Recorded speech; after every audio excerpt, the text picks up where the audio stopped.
What is the best headphone under $600-ish? Actually, we're going to be talking about one that's $800.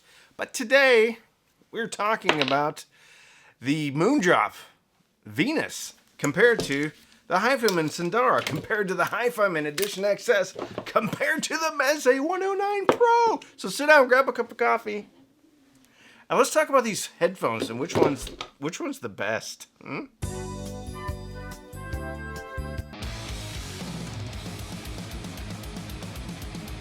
It's the Rocky music. The Contenders. Okay. Alright. So this is the Moondrop Venus. Okay. Apparently this is their second full-size headphone. They've been doing IEMs for a long time. Well, in recent history they've been doing IEMs. This is how it looks. We'll talk about build quality here in a second. So, number one, and really the subject of this video, Moondrop Venus. Comparing to, I'm not the best headphone reviewer on the planet. So what I like to do is just compare some similarly priced headphones and then talk about the difference. Sorry, everything's falling off my desk. Okay, these, kind of the reigning champions for me, are the Hifiman Edition XS. They come in at $500. These Moondrops come in at $600. Not cheap. Okay, just for fun, I thought, hey, let's see how the Sandaras from Hifiman fare against these more expensive headphones. $350. Actually, I think they're going for more like $300 these days. So I figured we'd give these a listen as well. And another one, just for fun, the Meze 109 Pro. These come in at $800. So what we really have here is one headphone that is similarly priced within $100. So the XS and the Venus from Moondrop. And then a cheaper one and a more expensive one. Let's talk about how they're built.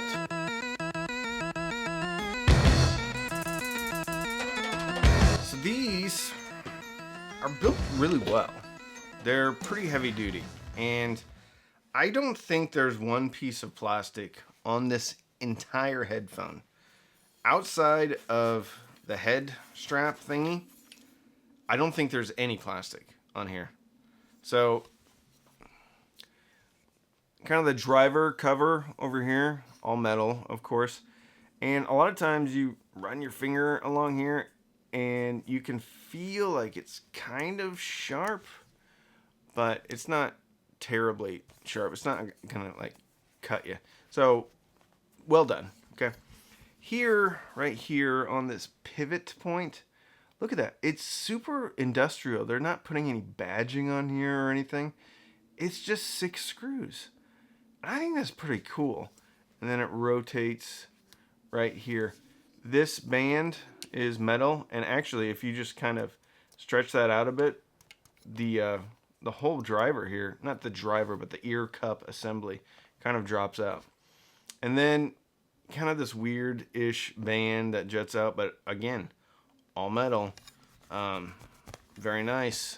The cool thing about this is how everything just looks like it's replaceable. And then the cups right here are 2 pieces, and it looks like they're sandwiched together. The ear pads are leather, really nice leather too, and they kind of pop off on a plastic, I don't know, frame or whatever. And I think there's definitely some foam in here. So they're tuning this with some foam over the driver. And then interior too, it's hard to do. Listen, nobody watches my headphone reviews, or fewer people watch them. So I don't spend a whole bunch of time doing B-roll and stuff, because I'd rather spend that time with my family. Sorry. Anywhere there's perforations right here inside the ear cup. It's not going to focus very well. All right. Here's the takeaway. They're made out of metal. They're built very well.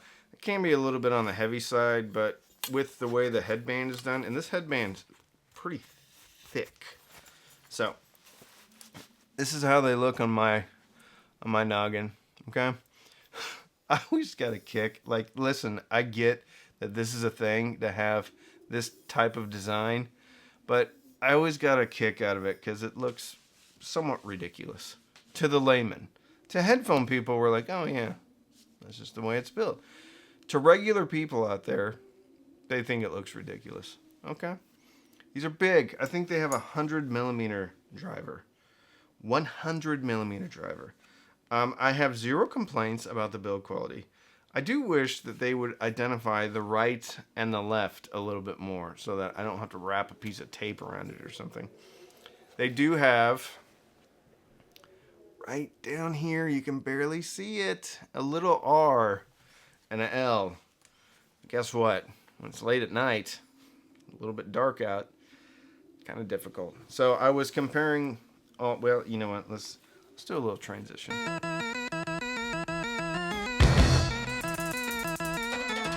Thank you so much for watching this video. I do this for a living, so it would mean the world to me if you liked the video and subscribed. We have over 600 videos, so there's probably something out there for everyone. So please like this video and subscribe, and thank you so much for watching. So I was comparing them again to the Hifiman Edition XS, the Meze 109 Pro, and the Sandara, Hifiman Sandaras. Okay. Electronics I was using, Jashali Labs J2, the Sabre version, I think the Pro, 4490, I can't remember. Anyway, it's the Sabre Pro DAC chip. Going into the Jashali Labs Arcal 2.5 XL. It's a single-ended amp. I think it puts out 2 watts. So, plenty of power on that end. And then I was switching them back and forth. So, if we're talking about build quality still, pretty easy. I think the Meze 109s and the Venus from Moondrop are the best built. There's nothing really wrong with the Hifiman. There's just a lot of plastic right here. However, I actually like the way that the Hifiman Edition XS fits me, because even though there's not one of those comfort straps, the curvature of this band perfectly engages a whole bunch of surface area on my head, so it just feels better. Even with these, I still sometimes get a bit of a hot spot. But the Venus and the Meze, best built, in my opinion. Again, nothing particularly wrong with this, but a little bit and then the plastic. Okay. Let's talk about how they sound.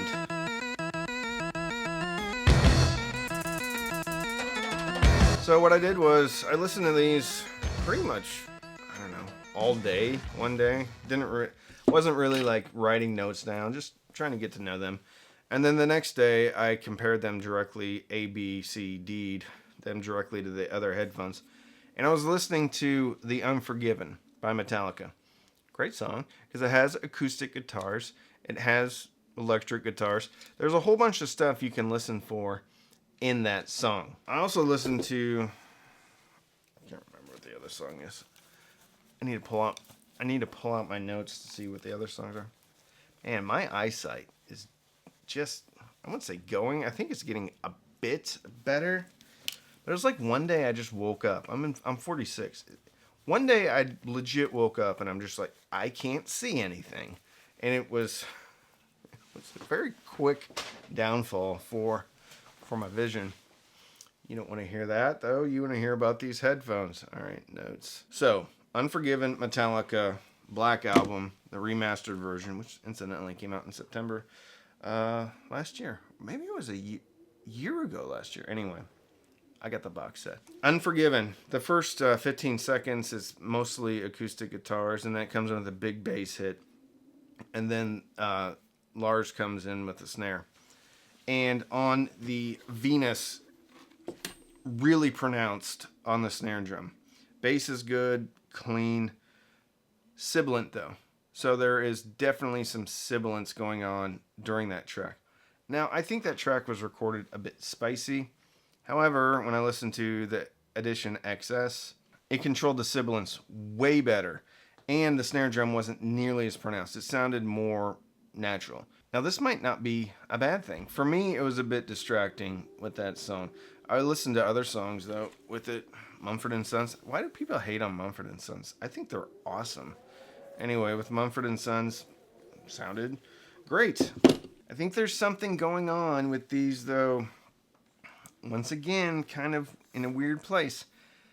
Lower mids, upper bass, I feel like there's a bit of a oomph boost. And then I feel like there's a pretty big boost. I don't know. It's got to be around 4 to 6K with the sibilance and then the thwack of the snare drum, because it was forward. Again, I'm not saying that that's necessarily a bad thing. It may be your jam, your can jam. But for me, it was a little bit distracting on that song. From a soundstage and imaging standpoint, the Edition XS did a better job in soundstage and imaging. I listened to Leper Messiah off of Master of Puppets, and at the beginning, Lars is talking. I don't know what he's saying. Anyway, it was sounding like it was coming from the other room. Edition XS are way bigger as far as the soundstage goes. So as far as comparing them to the Meze 109s, pretty different sound signature. These are more layered vertically, a little bit more natural, maybe a smidge less revealing in the mid-range, but very balanced tonality. Richer, probably more accurate tonality. Oh, comparing them to Sundaras, I was shocked. I thought, I love these headphones. I think the Sundaras are incredible. I haven't done an A/B against anything for a while with these. So when I A/B'd them against the Venus and the Edition XS, the Sundaras actually sounded veiled in the mid-range. I was shocked because the last thing, or the last way I would describe a pair of Sundaras is that they're veiled. Anyway, in comparison, these did seem veiled. So the Sundaras are kind of a non-starter. So they're not hanging with these other three. Still a good headphone, and still a high-value headphone. But they're not hanging with the Edition XS, the Venus, or the Meze 109 Pro. So what are my final thoughts?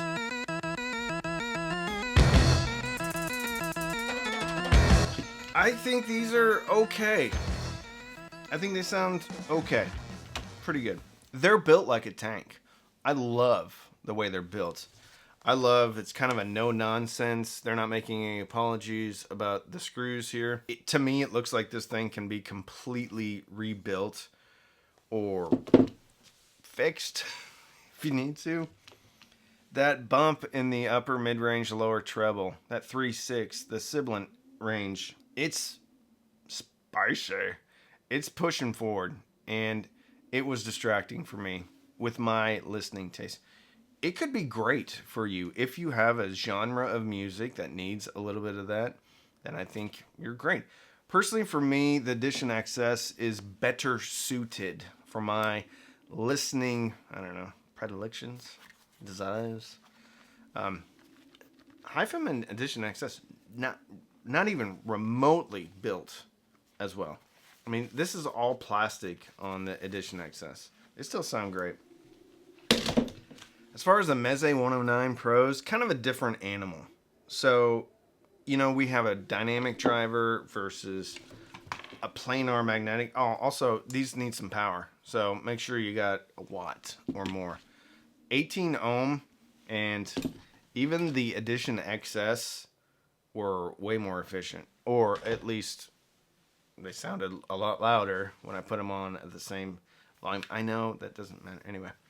And these are, of course, way more efficient than the Venus. I think it's good. I like them. On their own, they're good.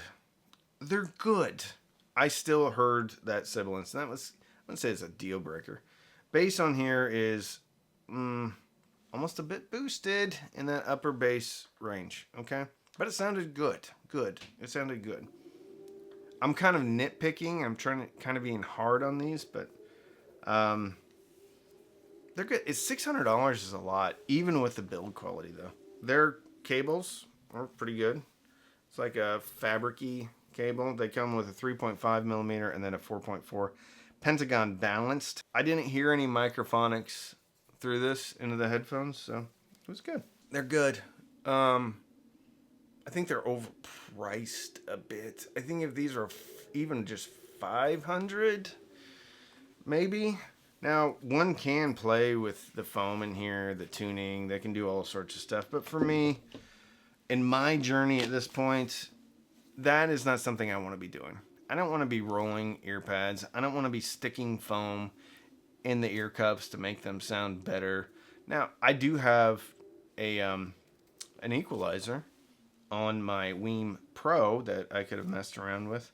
But for me, for the purposes of this review, I just wanted to give you what it sounds like stock, or at least what I heard from a stock standpoint. Good. They're good. $600. A little bit expensive, but they're good. Built like tanks. So, if you want to support the channel, you can sign up for Patreon, patreon.com/cheapaudioman. Patreon only Zooms, Patreon only Discord, Patreon only Facebook group. You can also use the affiliate links. Those I get paid on if you buy something, but it doesn't cost you any more. So it's a great way to support the channel. Great way to support the channel. You can also sign up for Amazon Music, Rune, or Tidal. Links in the description. Even if you quit, you get a couple of bucks. You can also use the thanks button down at the bottom of the video. Click on it, buy me a cup of coffee, but please don't feel compelled to buy me anything at all. So don't binge watch anything on Netflix or Hulu. Binge listen maybe through your Moondrop Venus and fill your soul with happiness. And with that, I'm Randy. I'm the Cheap Audio Man.